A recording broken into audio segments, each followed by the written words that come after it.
അതിന്റെ ഒരു ഡിസ്ക്ലെയിമർ ആണ്, ഇതിന്റെ ഓൺ റെസിപ്പിയാണ് കേട്ടോ. ഈ കറി ഉണ്ട്, പക്ഷെ ഇത് ഇങ്ങനെ ആയിരിക്കില്ല ഉണ്ടാക്കുന്നത്. വായോ നമുക്ക് എന്നാന്ന് കാണാം. ഇത് എഗ് മോളിയാണ് നമ്മുടെ കറി. നമ്മുടെ ഫിഷ് മോളി എന്നൊക്കെ കേട്ടിട്ടില്ലേ, അതുപോലെ എഗ് മോളി.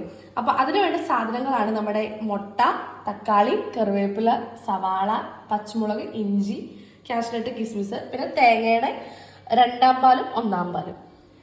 പിന്നെ പൊടികളായിട്ട് കുരുമുളക് പൊടി, മല്ലിപ്പൊടി, മഞ്ഞൾപ്പൊടി, ഉപ്പ്, അങ്ങനെയൊക്കെ മതി. അപ്പം ഈ ഒരു ഐറ്റംസ് വെച്ചിട്ട് നമുക്ക് എഗ് മോളി ഉണ്ടാക്കാം. ഞാൻ ചട്ടി വെച്ചിട്ടുണ്ട്, എണ്ണ ഒഴിച്ചു, ചൂടായിട്ടുണ്ട്. നമുക്ക് നമ്മുടെ ഇഞ്ചി പച്ചമുളകും ഇടാം ആദ്യം തന്നെ.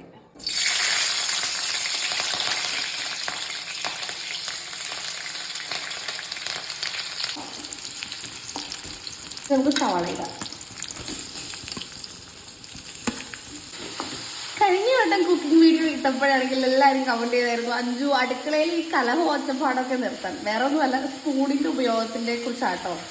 അന്ന് നമുക്ക് സ്റ്റീലിന്റെ സ്പൂണായിരുന്നു. അപ്പൊ ശരിയാണ്, ഞാനും നോക്കിയപ്പോൾ അതാണ്, നേരത്തെ ശ്രദ്ധിച്ചിട്ടുണ്ടായിരുന്നില്ല. ശരിയാണ്, അതിപ്പോൾ മാറ്റേണ്ട സംഗതിയാണ്. അപ്പം നിങ്ങളുടെ എല്ലാവരുടെ അഭിപ്രായം മാനിച്ച് ഞാൻ തടിയുടെ സ്പൂൺ മേടിച്ചിട്ടുണ്ട്. ഇനി നമ്മുടെ പാചകങ്ങളെല്ലാം തടിയുടെ സ്പൂണിലായിരിക്കും. ഒച്ചപ്പാട് ഞാൻ ഒഴിവാക്കി. സവാള വാടി വന്നിട്ടുണ്ട്. ഞാൻ അപ്പുറത്തെ സ്റ്റൗവിൽ ഒരു ചീനച്ചട്ടി വെച്ചിട്ട് ചൂടാകാൻ വെച്ചിട്ടുണ്ട്. അതിലേക്ക് കുറച്ച് എണ്ണ ഒഴിക്കാം. കുറച്ച് എണ്ണയിലേക്ക് നമുക്ക് കുറച്ച് കുരുമുളക് കൂടി ഇട്ടിട്ട് നമ്മുടെ മുട്ടയൊന്ന് വഴറ്റിയെടുക്കാം. ജസ്റ്റ് ഒരു കോട്ടിങ്, അത്രേ ഉള്ളൂ. വേറൊന്നുമല്ല, നമ്മുടെ ഒരു ഫ്ലേവർ ഉണ്ടാവും മുട്ടയ്ക്ക്, കുരുമുളകിന്റെ, അത്രേ ഉള്ളൂ.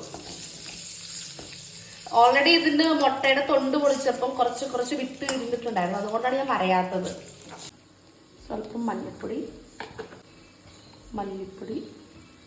എരിവിന് നമ്മൾ എപ്പോഴും ഈ കറിക്ക് പച്ചമുളകും പിന്നെ കുരുമുളക് പൊടിയാണ് ഇടുന്നത്.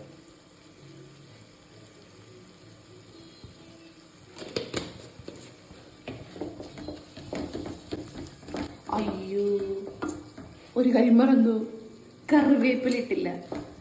സാരില്ല, നമുക്ക് ഇപ്പാടി. ഓ, റേറ്റില് പറഞ്ഞതാണ്. നമ്മുടെ പൊടികളെല്ലാം നന്നായിട്ട് മൂത്ത് വന്നിട്ടുണ്ടെങ്കിൽ നമുക്ക് തേങ്ങയുടെ 2ാം പാൽ ആഡ് ചെയ്യാം. തേങ്ങയുടെ 2ാം പാൽ ആഡ് ചെയ്തിട്ടുണ്ട്. ഇനി നമുക്ക് ഉപ്പിടാം.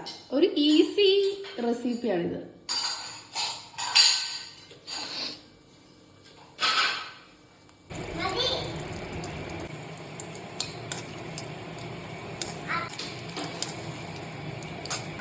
നമ്മുടെ 2ാം പാൽ ഒഴിച്ചിട്ട് നമ്മുടെ കറി തിളച്ചിട്ടുണ്ട്.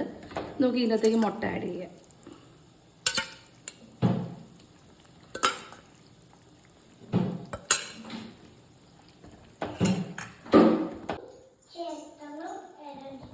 രണ്ടാം പാൽ ഒഴിച്ചിട്ട് തിളച്ചിട്ടുണ്ട്. നമുക്കിനി 1ാം പാൽ ആഡ് ചെയ്യാം.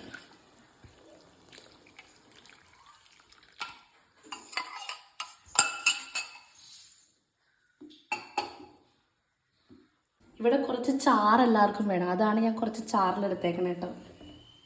ഈ തക്കാളി ഇതിൻ്റെ മുകളിൽ വെച്ച് കൊടുക്കാം.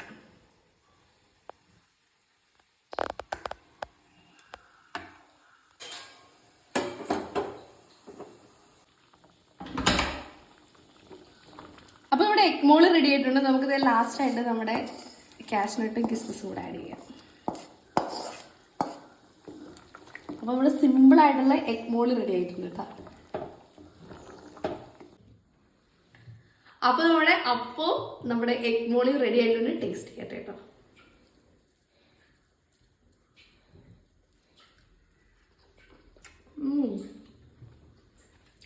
സൂപ്പർ.